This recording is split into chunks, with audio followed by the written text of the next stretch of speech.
우리 세은의 교회의 방향 세 가지를 우리는 꼭 기억해야 되겠습니다. 우리 교회의 본질은 복음, 예수 그리스도를 강조하는 교회입니다. 요한복음 14장 6절에 가서 보면 내가 곧 길이요 진리요 생명이니 나로 말미암지 않고는 아버지께로 올 자가 없느니라. 사도행전 4장 12절에 가서 보면은 천하의 구원을 받을 만한 다른 이름을 우리에게 주신 적이 없다, 그렇게 말을 하고 있습니다.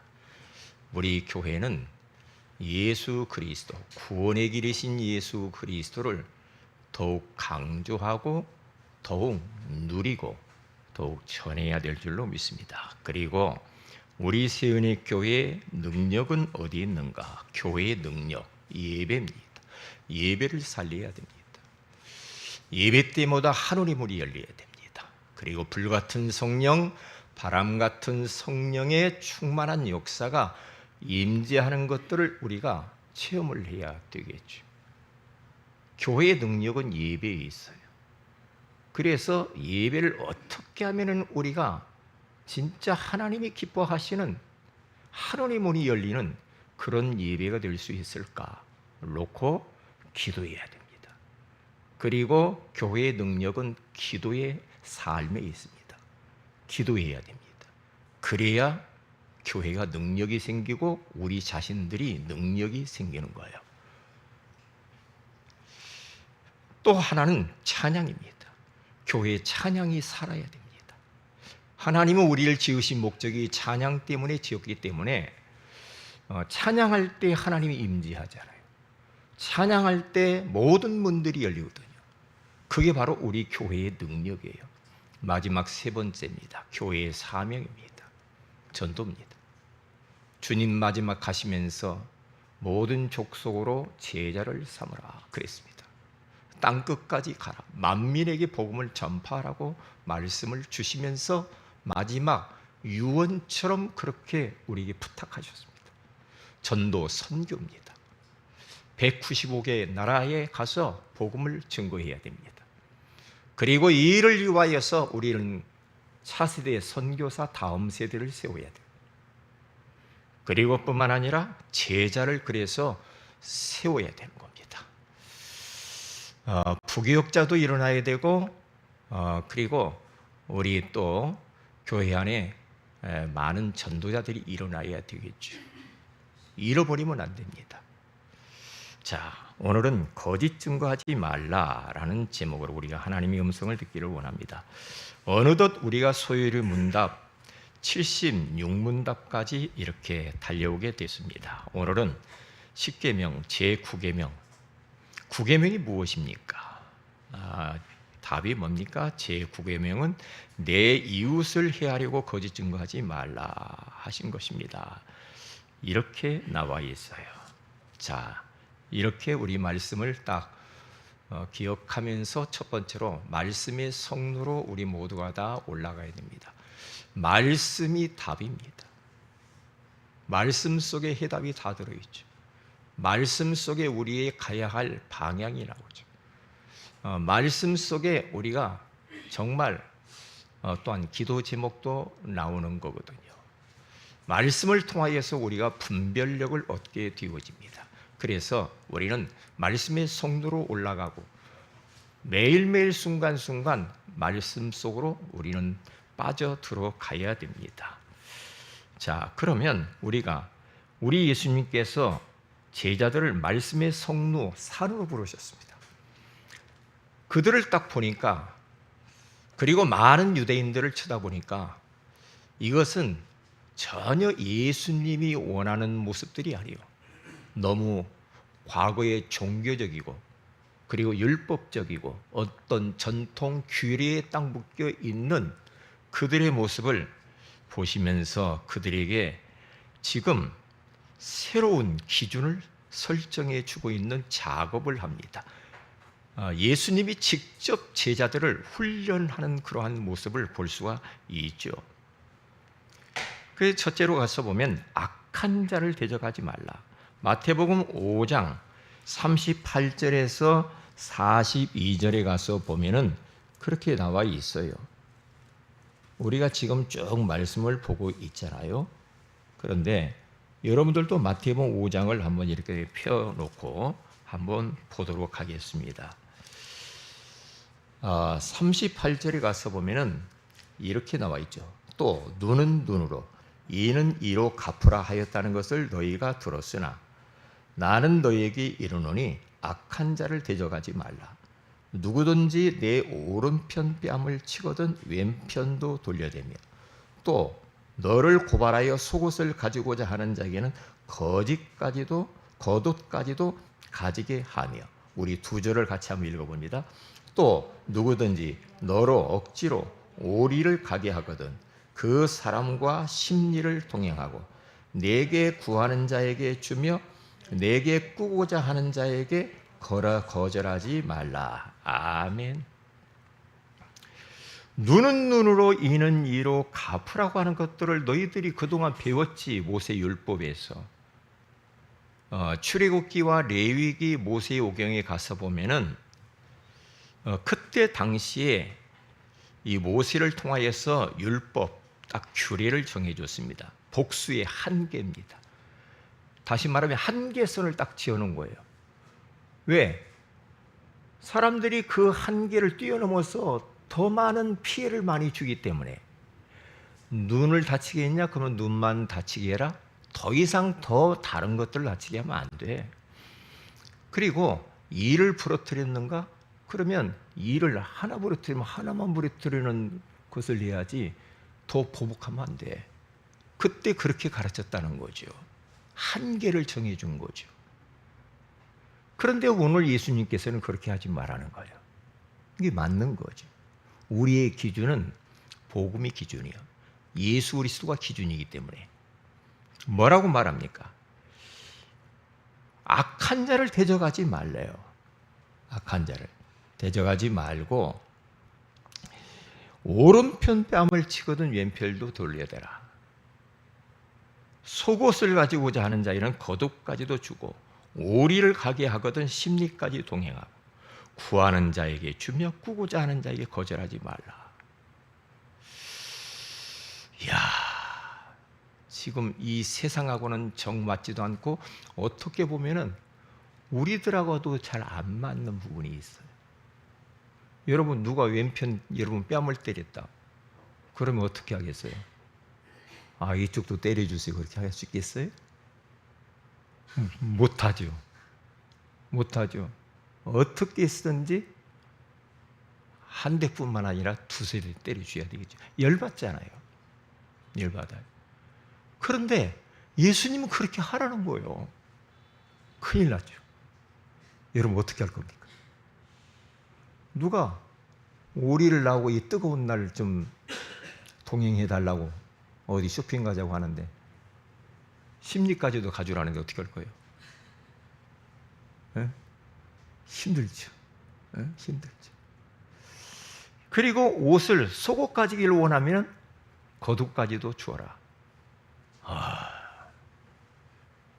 많은 생각을 해봐야 됩니다. 왜냐? 지금 제자들의 모습은 이것과 정반대의 삶을 살고 있어요. 왜? 그렇게 배웠으니까. 여지 없거든요.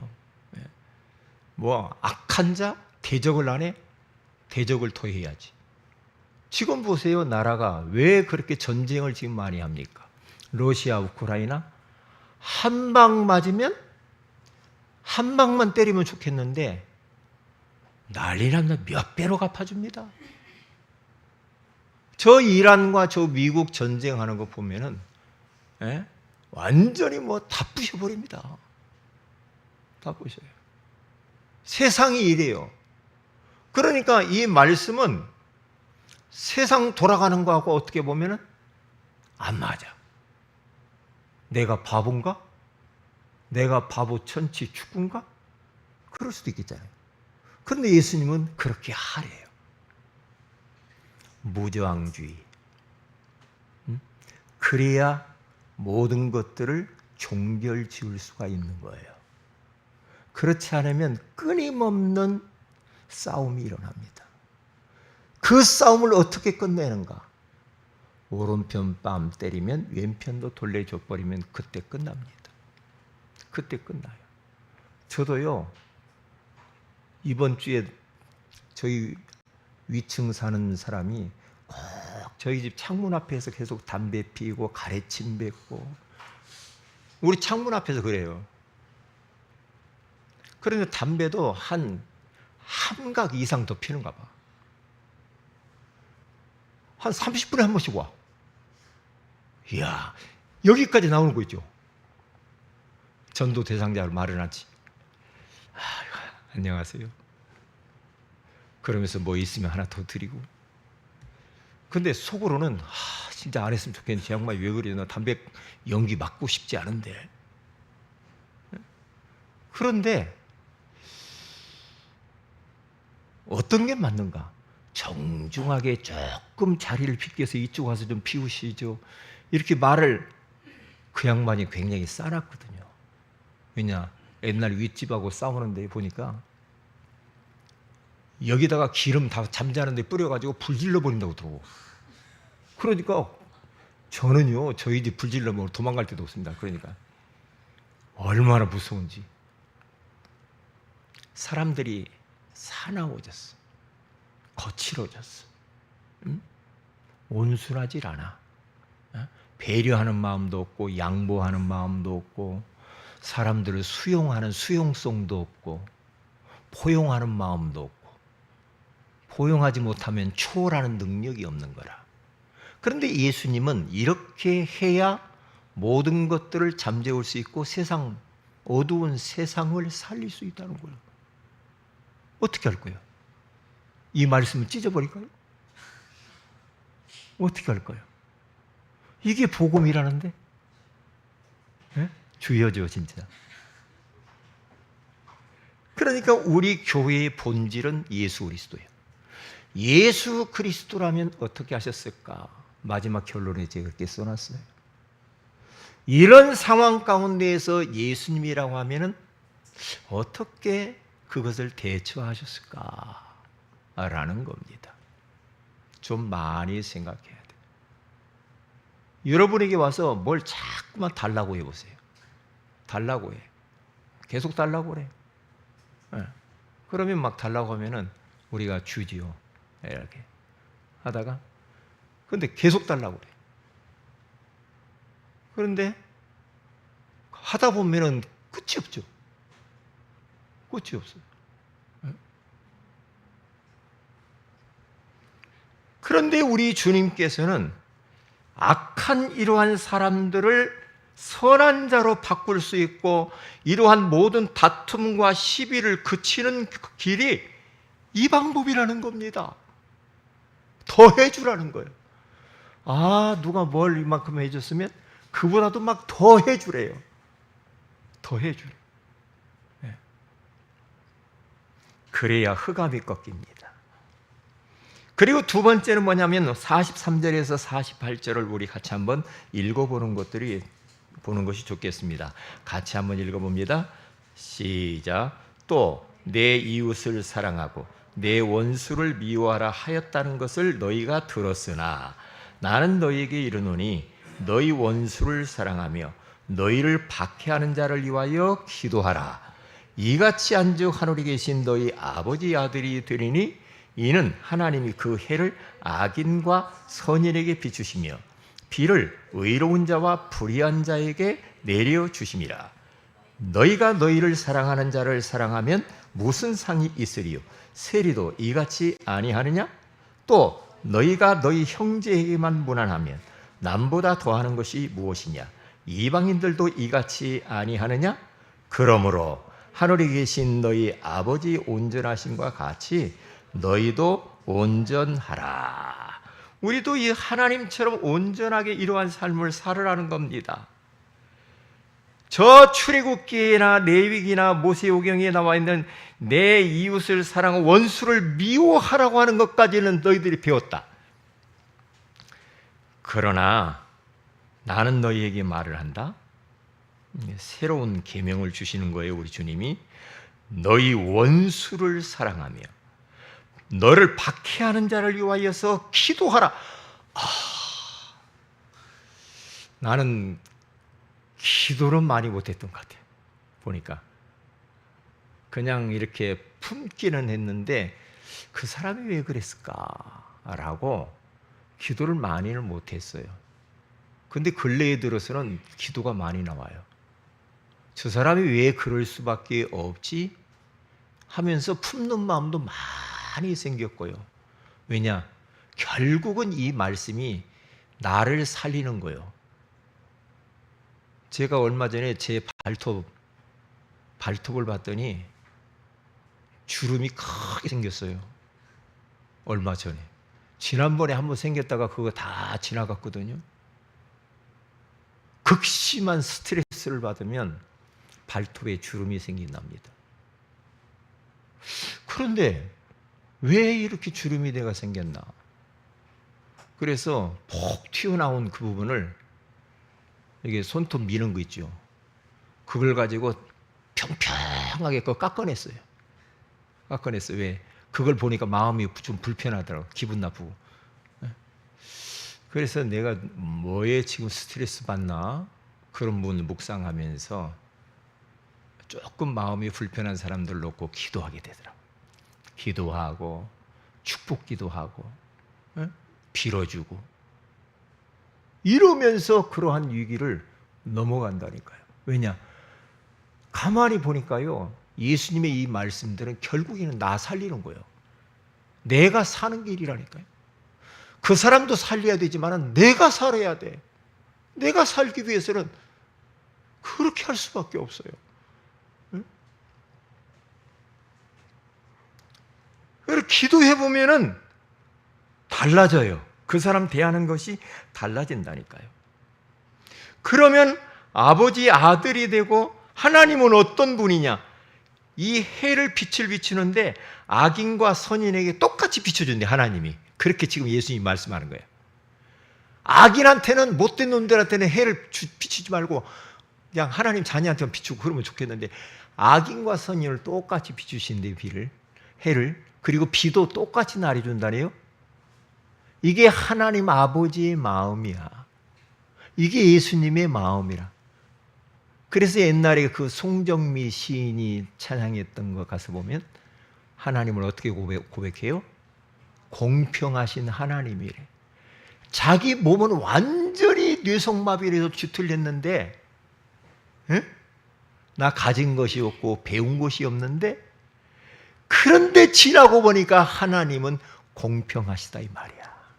아, 참 그러한 위대한 고백을 했다 이 말이죠.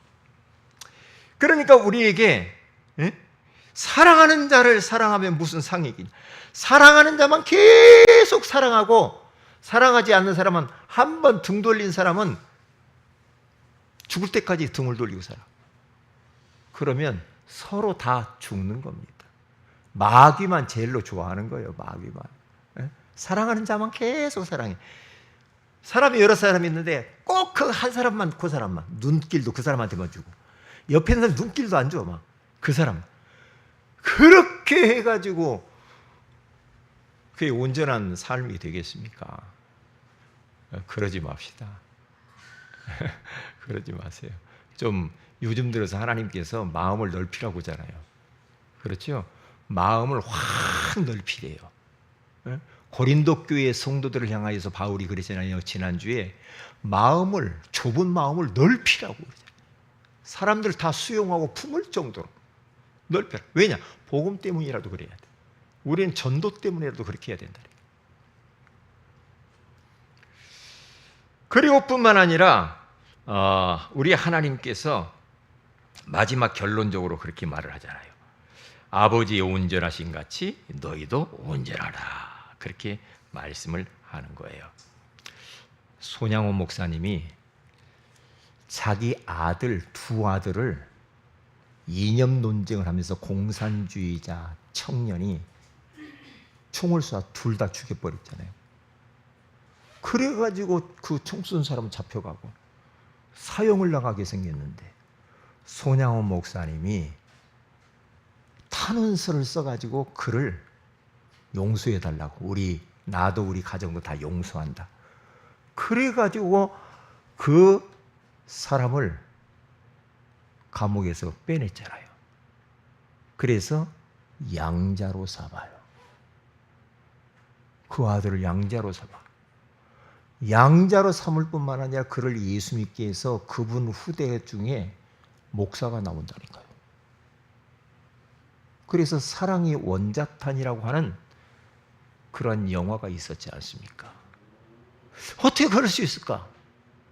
예수님이 그렇게 했으니까. 예수님이 그렇게 하라고 했으니까. 원수를 사랑하라고 했으니까. 자기 두 아들, 금쪽 같은 아들이 죽었어. 그런데 품었어. 그러니까 역사가 일어나는 거죠. 역사가 일어나는 거죠. 예수님이 뭔 잘못이 있습니까? 유대인과 로마 병정들이 예수님을 죄를 다 뒤집어 씌워가지고 십자가에 못 박아 죽입니다. 그런데 예수님이 거기에 대해서 항변하지 않아요. 그냥 끌려가서 십자가에 달리면서 죽기 직전에 하는 말씀이 하나님께 기도를 해요.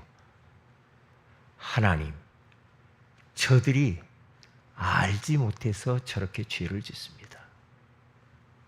저들의 죄를 용서해 주세요. 그렇게 기도를 한다니까요.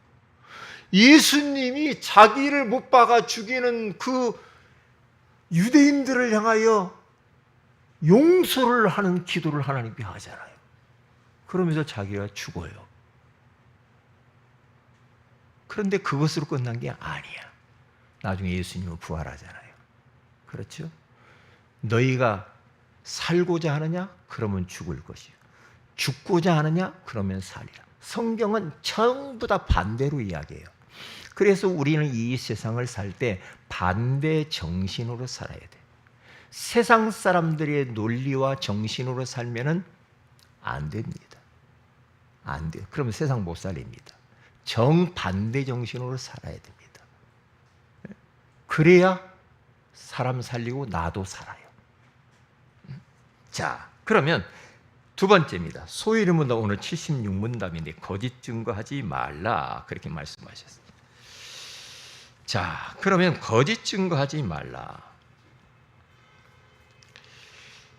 여러분, 저는 이 말씀을 준비하면서 저를 제 마음과 저의 모습을 좀 깊이 묵상하는 기회를 가졌거든요. 네? 틀린 말을 많이 할 수도 있었겠구나. 내가 그런 생각을 해요. 조금 과장할 때 있었구나. 그게 다 죄거든요. 내 마음속에 잘못 띄워진 그러한 감정들, 그러한 푸는 것까지도 다 죄거든요. 죄란 말이에요. 왜냐하면 거기 가서 보면 진리가 누구인가? 진리는 영원히 변하지 않는 것을 보고 진리라고 합니다. 세월이 지나도 변하지 않는 걸 보고 진리라고 합니다. 옛날 저 모세 살았던 그 시대나 지금이나 똑같이 변하지 않아야 되거든요. 앞으로 살아가는 데 있어도 변하지 않는 것만이 진리예요. 그 진리가 누구냐? 시편 31편 5절에 가서 보면은 내가 나의 영을 주의 손에 부탁하나이다. 진리의 하나님 여호와여. 하나님을 진리의 하나님이라고 하는 겁니다. 그러니까 하나님은 변함이 없는 거예요. 회전하는 그림자도 없어요. 하나님은 항상 그 자리에 그러한 모습으로 영원히 그냥 계신 거예요. 진리가 뭐냐? 요한복음 14장 6절에 가서 보니까 내가 곧 길이요 진리요 생명이니 나로 말미암지 않고는 아버지께 올 자가 없느니라. 예수 그리스도가 진리입니다. 진리예요. 뭐 세상에 뭐 철학자들이 뭐 이런저런 이야기 많이 하고 뭐가 이게 진리를 아니요. 아닙니다. 다 세월이 지나면 다 변합니다. 그리고 하나님의 이 말씀이 진리라고 요한복음 17장 17절에 가서 보면 나옵니다. 그들을 진리로 걸어가게 하옵소서. 아버지의 말씀은 진리니이다. 하나님의 말씀으로 거룩하게 하여 주옵소서. 하나님의 말씀이 진리이다. 그렇기 때문에 우리는 말씀으로 돌아가야 돼. 말씀만이 진리이기 때문에 우리는 말씀으로 내 인생의 기준을 딱 삼아야 돼. 그렇지 않으면요, 세상에서 배운 거, 들은 거, 이런 걸 가지고 살면은요, 그건 진리가 아니라 잘못 살 수 있어요. 그렇기 때문에 우리는 매일매일 하나님 말씀으로 돌아와서 우리는 말씀의 속로로 올라가가지고 말씀을 펴서 봐야 돼. 강단 말씀을 들어보고 성경도 읽으시고, 그러면 분별이 와요. 아, 내가 지금 잘못 생각하고 있네. 내가 지금 잘못된 걸 결정하고 있네. 그렇죠. 그러니까 영원히 변하지 않는 건 하나님의 말씀밖에 없잖아요. 그래서 이사야서 40장 8절에 가서 보면은 푸른 마르고 꽃은 시드나 여호와의 말씀만 영영이 서리라 하리라 함과 같으니라. 영원한 이 말씀. 그래서 하루하루 우리가 살아가면서 말씀이 없으면 길 잃어버린다니까요.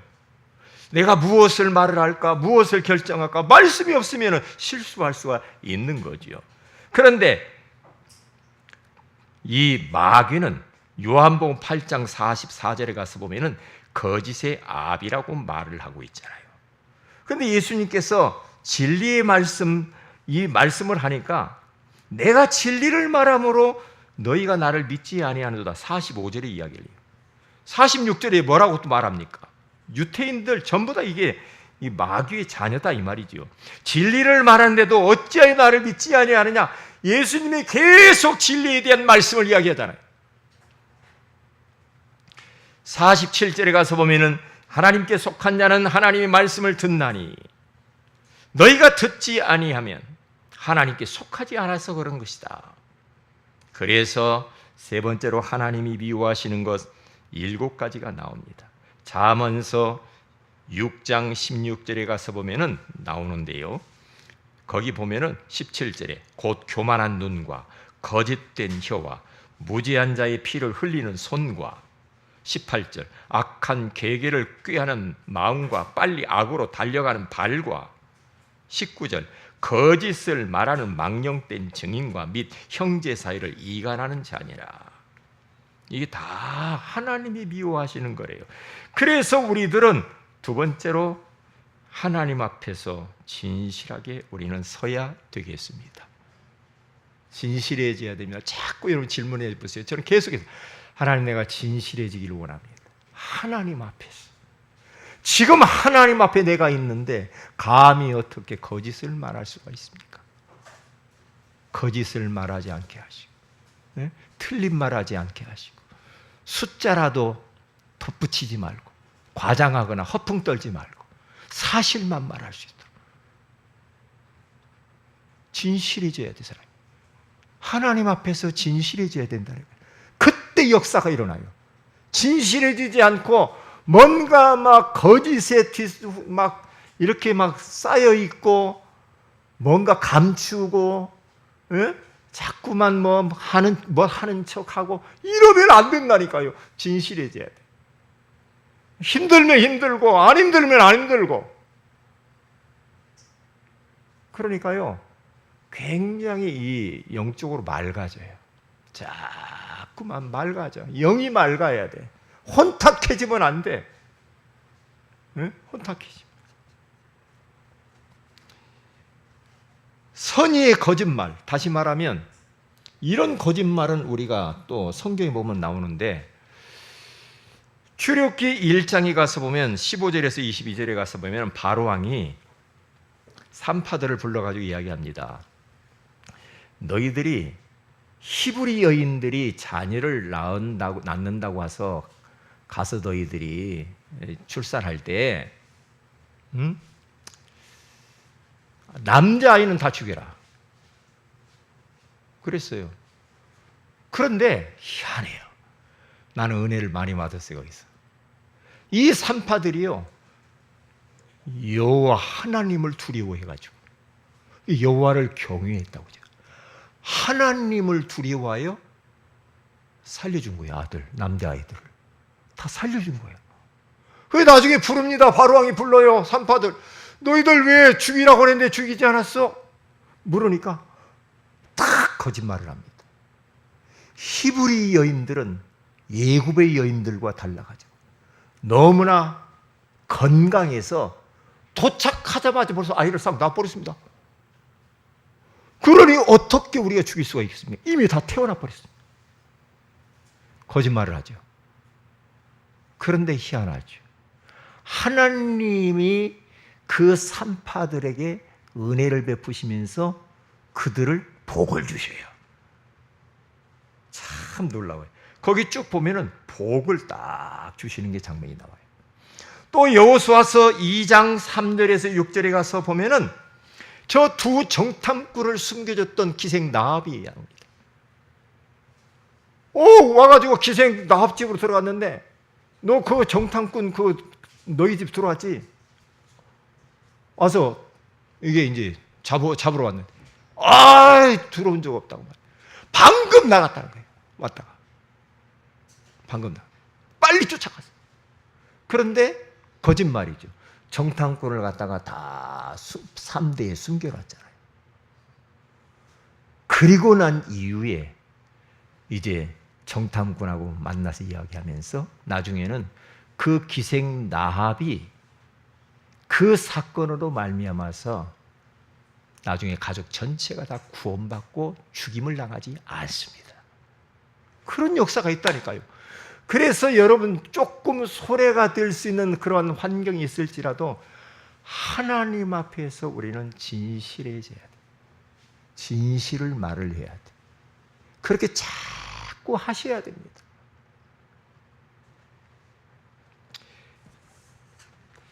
자, 그래서 시편 51편 6절에 가서 보니까 보소서 주께서는 중심이 진실함을 원하시오니, 중심이 진실함을 원하시오니 내게 지혜를 은밀히 가르치시리이다. 그렇게 말을 해요. 여기 시편 51편은 다윗이 회개하는 장면인데요, 1절부터 쭉 가서 보니까요, 하나님 앞에 밧세바를 범하고 난 이후에 회개하는 장면입니다. 회개하는, 실수해가지고. 그래서 통곡하면서 회개해. 하나님께서는 내 마음의 중심, 진실함을 하나님이 원하시는 걸 알았습니다. 나의 허물을 용서해 주세요. 그러면서 하나님 앞에 서요. 사무엘상 16장 7절에 가서 보니까 사람은 외모를 보거니와 나 여호와는 중심을 보시느니라. 우리 마음의 중심을 꿰뚫어 보시는 분이 하나님이시란 말이에요. 그리고 시편 139편 1절에 가서 보면 여호와여 주께서 나를 살펴보셨으므로 나를 아시나이다. 우리를 낱낱이 우리 하나님께서는 살펴보신대요. 살펴보신대. 이야, 여러분, 누가 여러분들을 계속 따라다니면서 여러분 살피면 어떻게 오겠어요? 아침부터 저녁까지 계속 따라다니면서 살펴. 뭐 하는가? 계속 따라다니 보세요. 얼마나 힘들겠어요. 얼마나 힘들겠어요. 그런데 하나님이 그렇게 우리를 추적하면서 살펴보고 있다. 그러니까 진실해져야 돼. 그래서 결론적으로 금주의 미션이 뭐냐? 예수님이라면 어떻게 하실까? 이럴 때, 이런 상황 속에서 예수님이라면 어떻게 하셨을까? 그리고 두 번째는 하나님 앞에 서야 됩니다. 하나님 앞에. 사람 앞에 서려고 하니까 자꾸만 말을 꼬아요.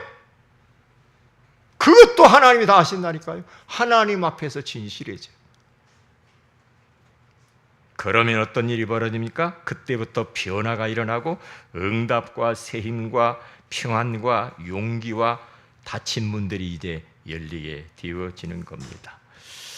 이번 한 주간도 이 말씀을 붙들고 기도하시면서 승리하시기를 주의 이름으로 축복을 드립니다. 기도합니다. 하나님 고맙습니다.